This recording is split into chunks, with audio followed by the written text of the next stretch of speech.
Veremos ahora las condiciones de una reacción.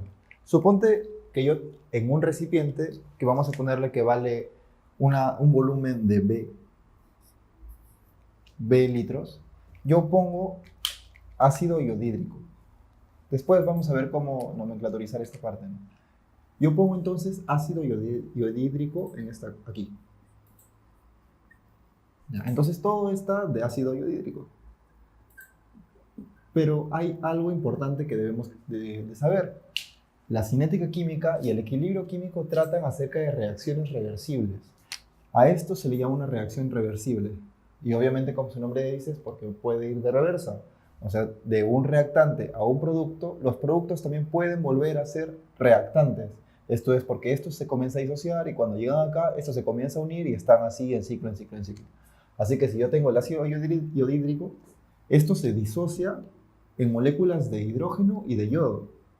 Entonces se va a comenzar a disociar así, así, así sucesivamente. Pero como está esto en equilibrio, solo vemos una sola sustancia.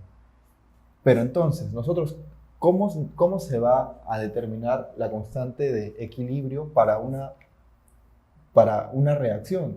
Porque una reacción generalmente nosotros la vemos ya en equilibrio. No sé, cualquier cosa. Alcohol yodado o si no, agua oxigenada, cualquier cosa, son soluciones que ya están en equilibrio.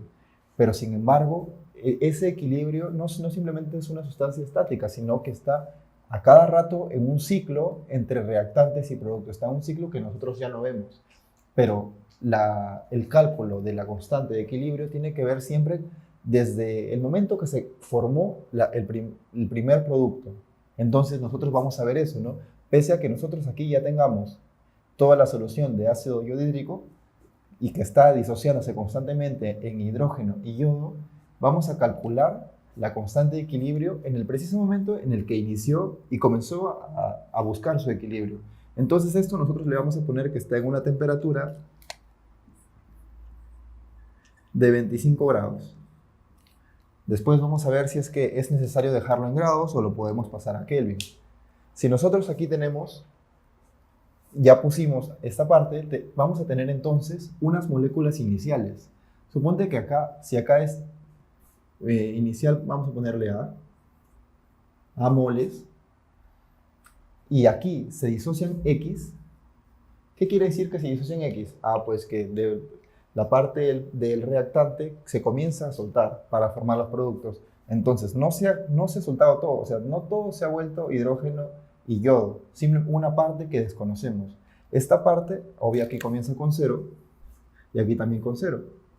Esta parte X obedece a un principio de proporcionalidad.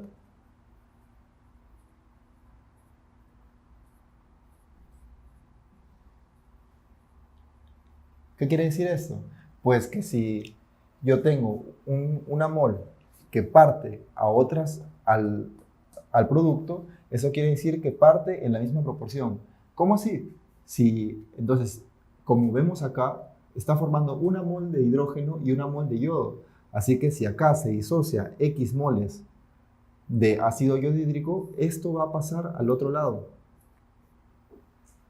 en misma cantidad. Pero profesor, ¿cómo hacemos? Que de uno se parten dos.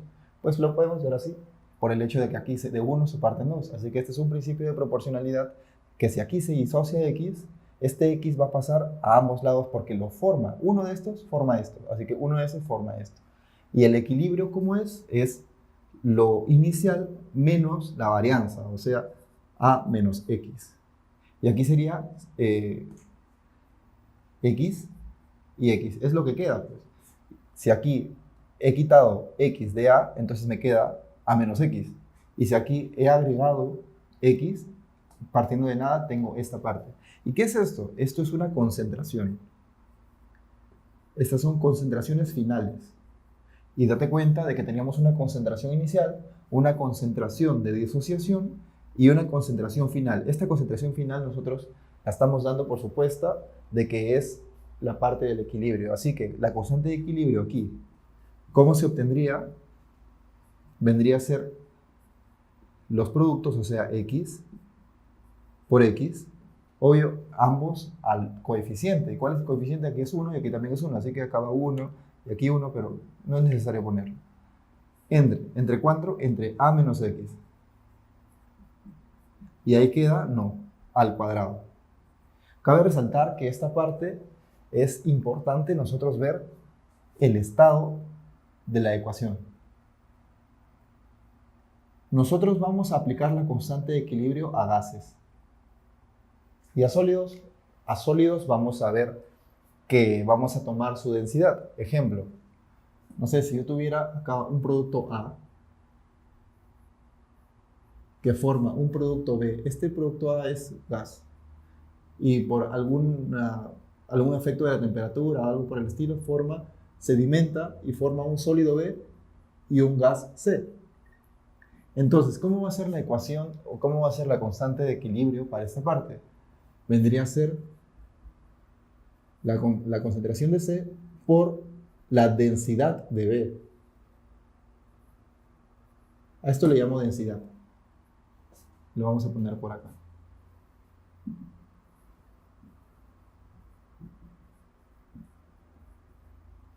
Entonces, si esta es la densidad entre A. Pero hay algo importante. Como yo ya mencioné, las constantes, no precisamente la de equilibrio, las constantes cambian por el hecho de que si yo tengo aquí esta parte, aquí tengo una constante, aquí otra y aquí, y sucesivamente hasta llegar a la constante de equilibrio. Pero si nosotros tomamos esta primera, vamos a tener esto, que no precisamente es la de equilibrio. Y vamos a tener la densidad. Después, si tomamos esta, vamos a tener de nuevo con la densidad, pero con otras concentraciones. Esta primera tendría como una concentración 1 y 1, y con la misma densidad. La concentración 2 va a tener otra concentración de C, otra concentración de A, pero la misma densidad. Eso implica que cuando nosotros tengamos sólidos, no los vamos a considerar por el hecho que no varía. Así que si no varía, solo vamos a tomar C por ser gas y A también por ser gas. Entonces, sólidos nos olvidamos de aquí en adelante. Nos quedamos con los gases por el momento. Así que así sería nuestra constante de equilibrio para esta parte. Y hay que razonar un poco acerca de la naturaleza de la constante de equilibrio. Si bien nosotros vemos, la constante es una división entre productos entre reactantes. Entonces, una división tiene sus restricciones. Por ejemplo, no podemos dividir entre 0 o cosas por el estilo. Así que la naturaleza del numerador y del denominador va a determinar la naturaleza de la constante de equilibrio. Si aquí tenemos la constante de equilibrio, que en este momento le vamos a llamar Kc o Keq, como gustes, tiende hacia dos puntos, hacia el infinito y más allá, o hacia 0. Entonces, ¿cómo vamos a determinar esto? Muy fácil. Mira, ¿qué pasa si es que yo tuviera 0 entre 20? Esto me da 0. Entonces, ¿qué pasó acá? O sea, 0, ¿no? Pues casi no tengo absolutamente nada de reactantes y mucho producto. Eso quiere decir que se disoció todo. Entonces acá tengo poco reactante y mucho producto. Por ejemplo, otro, poco reactante, 0,003. Entre producto, 20, algo. ¿Cuánto me va a salir? Esto me va a salir, obvio, 0.000000000 algo. Y así podemos decir que en esta parte vamos a tener esto. Así que si vemos una constante muy, muy pequeña, vamos a poder determinar que hay mucho producto. ¿Y qué pasa cuando hay mucho producto? Pues si hay mucho acá y estamos hablando de reacciones reversibles, si hay mucho producto, el producto va a tender a volver al inicio, o sea, está tirando para la izquierda. Así que si tenemos acá que tiende a 0, va a tender hacia la constante de equilibrio, porque busca el equilibrio. Pero el otro caso es que si tenemos que tiende al infinito, entonces como la constante es una fracción, ¿cuándo tiende al infinito? Pues, aquí tenemos también otra cosa, ¿no? Antes de pasar a esta parte. Si yo tengo esto, ¿cuándo también tiende a 0? Ya dije la primera que era cuando había mucho producto y poco reactante. Pues la otra sería cuando tengo infinito abajo y arriba tengo una cantidad X. ¿Esto qué quiere decir? Que tengo infinito reactante, porque esto también es igual a 0. tengo infinito reactante y nada de producto. Esto quiere decir también que todo va a tirar hacia el otro lado. Ahora vemos acá para el infinito. ¿Cuándo sería infinito? Cuando tengo una fracción y abajo estaría 0. Y arriba tengo una cantidad x.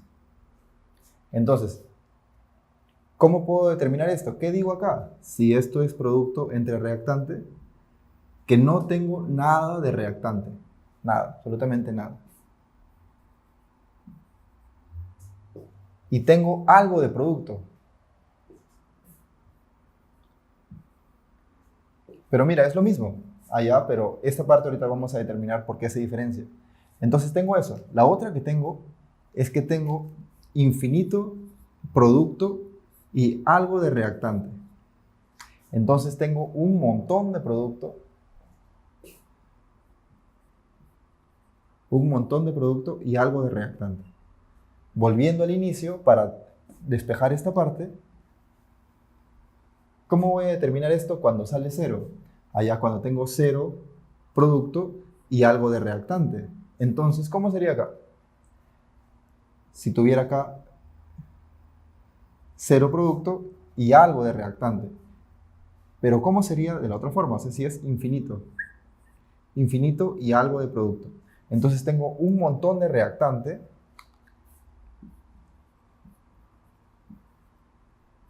y algo de producto. Entonces en estas partes, si te das cuenta, acá tienden hacia uno u otro lado. Entonces dependiendo del número, de la constante de equilibrio, vamos a saber si se tiene mucho, porque esto es importante por el hecho de que esto logra determinar si es que hay mucho de algo o mucho de la otra parte. ¿Y qué pasa si es que hay mucho de producto? Pues tiende hacia la izquierda, hacia los reactantes. ¿Y qué pasa si hay mucho reactante? Pues tiende hacia el producto. Y así, para nuestras respuestas, después que vamos a ver, vamos a poder decir que la reacción tiende hacia la derecha, tiende hacia la izquierda, dependiendo, solo razonando de la naturaleza de una fracción para poder determinar la constante de equilibrio.